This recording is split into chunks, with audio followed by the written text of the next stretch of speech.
Bismillahirrahmanirrahim. Allahumma salli ala Sayyidina Muhammadin wa ala ali Sayyidina Muhammad. Para sahabat KSM, jumpa lagi dalam kajian-kajian Islami. Assalamualaikum warahmatullahi wabarakatuh. Semoga para sahabat dan jamaah KSM senantiasa dalam lindungan Allah Subhanahu wa taala dan diberi kesehatan, sehat walafiat. Amin ya rabbal alamin. Adapun kali ini izinkan saya membicarakan soal Abul Hasan Asy'ari, mengingat di negara kita tercinta ini mayoritasnya adalah ahlus sunnah wal jamaah, dan secara teologi mereka mengikuti Asy'ariyah, yaitu mengikuti mazhab teologi yang didirikan oleh Abul Hasan Asy'ari. Oleh karena itu kita patut untuk mengenal lebih jauh siapakah Abul Hasan Asy'ari yang diikuti oleh sebagian besar Ahlus Sunnah wal Jamaah di Indonesia ini. Abul Hasan Asy'ari, beliau banyak sekali menulis karya-karya di masa beliau masih mengikuti Mu'tazilah. Begitu juga setelah beliau meninggalkan Mu'tazilah dan berpaling dari Mu'tazilah, beliau tetap aktif menulis, sehingga ada yang mengatakan jumlah atau karya tulisan beliau itu mencapai 90.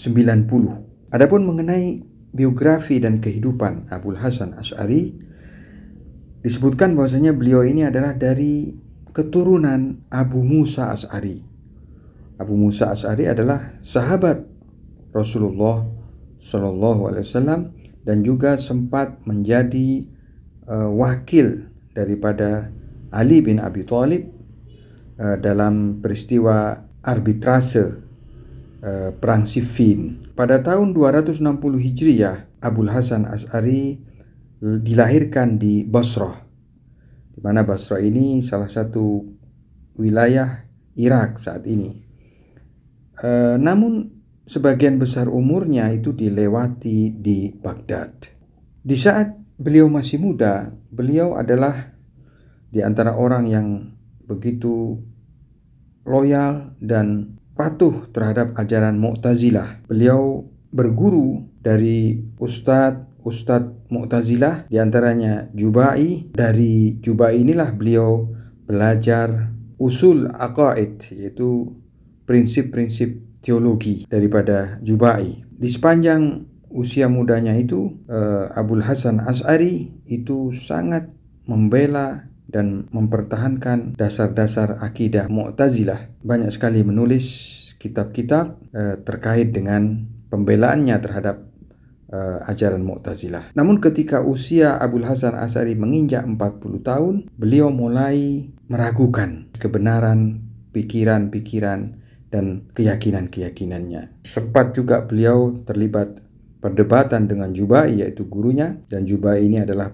pembesar Mu'tazilah. Karena pembahasan-pembahasan sengit itulah, kemudian persahabatan antara guru dan murid ini pun akhirnya berakhir dan menyebabkan Asy'ari meninggalkan sepenuhnya orang-orang Mu'tazilah. Kurang lebih selama 2 minggu, Abul Hasan Asy'ari tidak keluar dari rumah, tenggelam dalam pemikiran-pemikiran dan renungan-renungan terkait dengan teologinya. Dan setelah 2 minggu itu, dia keluar dari rumah. Beliau pergi ke masjid di Basrah untuk menunaikan sholat. Kemudian beliau berkata kepada umat yang ada di masjid itu, "Barang siapa mengenalku, maka telah mengenalku, dan barang siapa belum mengenalku, maka aku akan memperkenalkan diriku sekarang ini kepada mereka. Aku adalah Ali putra Ismail al-Asy'ari. Sebelum ini, aku adalah guru yang mengajarkan akidah Mu'tazilah. Dan aku mempercayai bahwasanya Al-Quran itu hudus,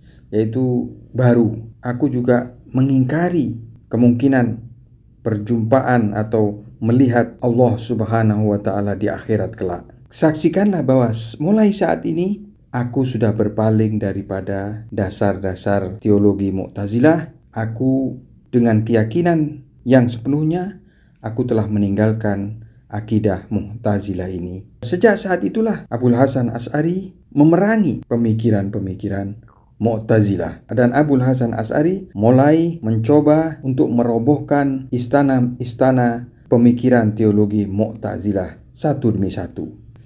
Sedangkan mengenai siapakah kakek moyang daripada Abul Hasan Asy'ari ini, Imam Ibnu Asakir Damashqi yang wafat pada tahun 571 Hijriah Qamariyah menyebutkan bahwasanya nama dan nasab Imam Abul Hasan Asy'ari, beliau menukil daripada Imam Baihaqi yang wafat pada tahun 458 Hijriah.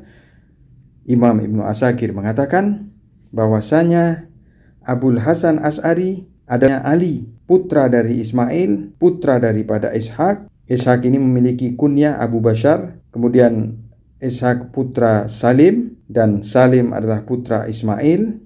Ismail putra daripada Abdullah, dan Abdullah adalah putra daripada Musa. Musa adalah putra dari Bilal, dan Bilal adalah putra dari Abu Bardah, dan Abu Bardah adalah putra daripada Abu Musa Asy'ari, di mana Abu Musa Asy'ari ini adalah sahabat mulia baginda Nabi Muhammad Shallallahu Alaihi Wasallam. Ali atau Abul Hasan Asy'ari ini lahir pada tahun 260 Hijriah Qamariyah di kota Basrah. Ayahnya adalah Ismail dari keluarga sahabat yang sangat mulia, yaitu Abu Musa Asy'ari.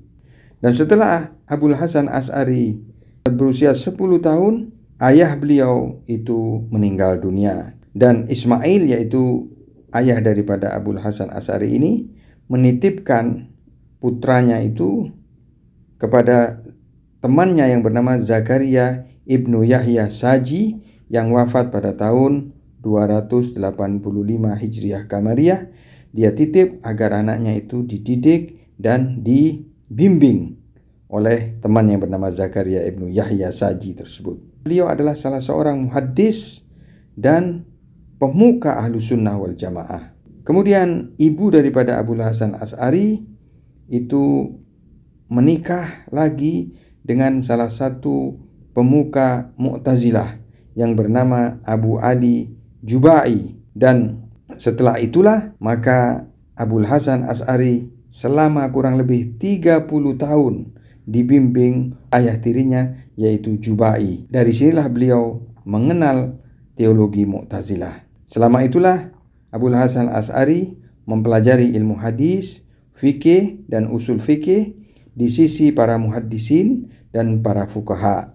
Sehingga pada tahun 200 Hijriah Qamariyah, pada usia 40 tahun, beliau secara total meyakini ajaran Ahlus Sunnah dan berubah menjadi pengikut teologi Ahlus Sunnah wal Jamaah. Imam Asy'ari pada tahun 324 Hijriah Qamariyah, pada usia 64 tahun, setelah beliau mengukuhkan sendi-sendi dan dasar-dasar teologi Ahlus Sunnah wal Jamaah, pada usia 64 tahun beliau wafat. Berkat jasa Imam Asy'ari inilah tonggak-tonggak ajaran ahli sunnah itu sampai hari ini tetap kokoh. Abul Hasan Asy'ari meninggal di kota Baghdad dan dikebumikan di kota tersebut. Sebagian mengatakan bahwasanya Abul Hasan Asy'ari itu bertemu nasabnya dengan kakeknya yang ke-9, yaitu Abu Musa Asy'ari. Dan dari sinilah beliau mendapat gelar Asy'ari karena dari kakeknya yang ke-9. Sedangkan Abu Musa itu dinisbatkan dengan Ta'ifah atau suku Asy'ar yang merupakan suku yang berada di Yaman.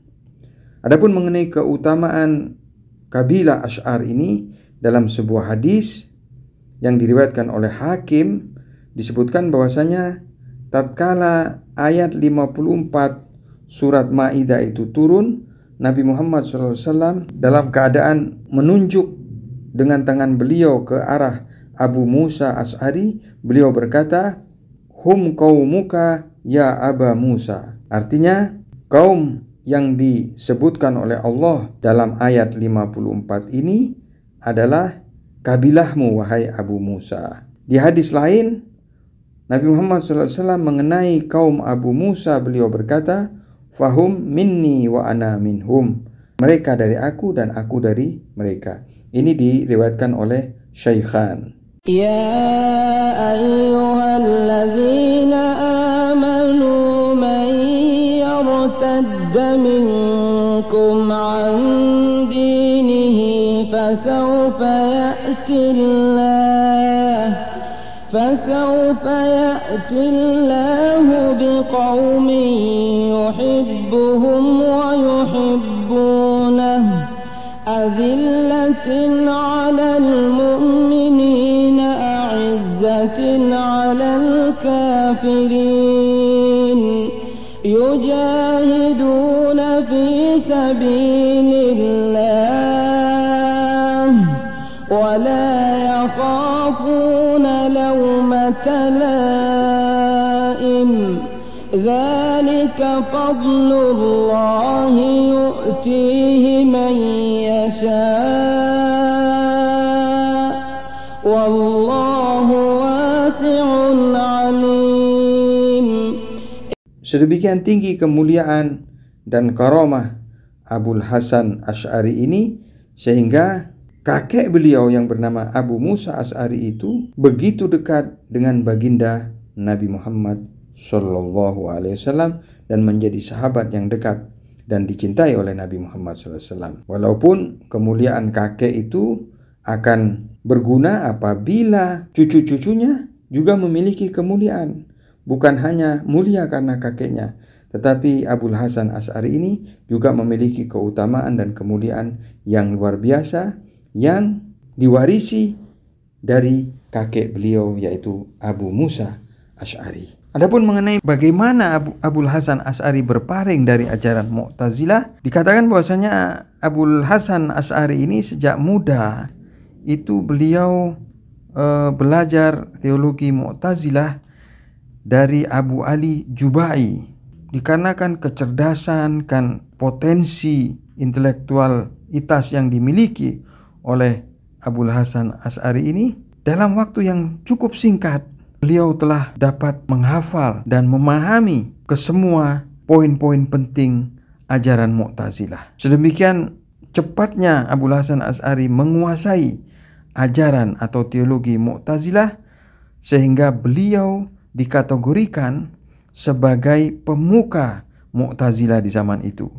Dan diharapkan tidak akan lama lagi maka beliau akan menduduki mansab atau posisi pimpinan daripada teologi Mu'tazilah. Tetapi karena Abul Hasan Asy'ari ini peduli dengan tuntutan fitrah dan realitas yang ada, maka beliau bukan hanya mencukupi dengan pendapat-pendapat Mu'tazilah, bahkan beliau juga mempelajari ilmu fikih kepada Abu Ishaq Mirwazi yang wafat pada 340 Hijriah Qamariyah, dan juga beliau mempelajari hadis daripada muhaddisin yang banyak sekali jumlahnya, di antaranya Ibnu Yahya Saji, Sahal ibn Nuh, Muhammad ibn Ya'qub dan lain sebagainya. Abul Hasan Asy'ari setelah berusia 40 tahun beliau memperbandingkan dasar-dasar atau tonggak-tonggak teologi Mu'tazilah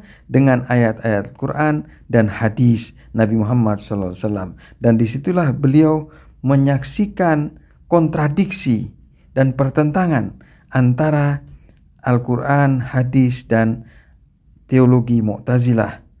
Syekh Asy'ari dalam rangka menyelesaikan dan menghilangkan kontradiksi-kontradiksi tersebut, beliau bertanya kepada gurunya yang senior yaitu Ali Jubai yang wafat pada tahun 303 Hijriah Qamariyah.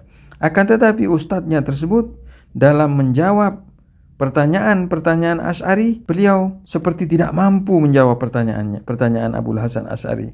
Dan akhirnya Abul Hasan Asy'ari hanya meminta dan berdoa kepada Allah Subhanahu wa taala agar Allah Subhanahu wa taala melindungi gurunya tersebut dan memberikan petunjuk kepada gurunya tersebut.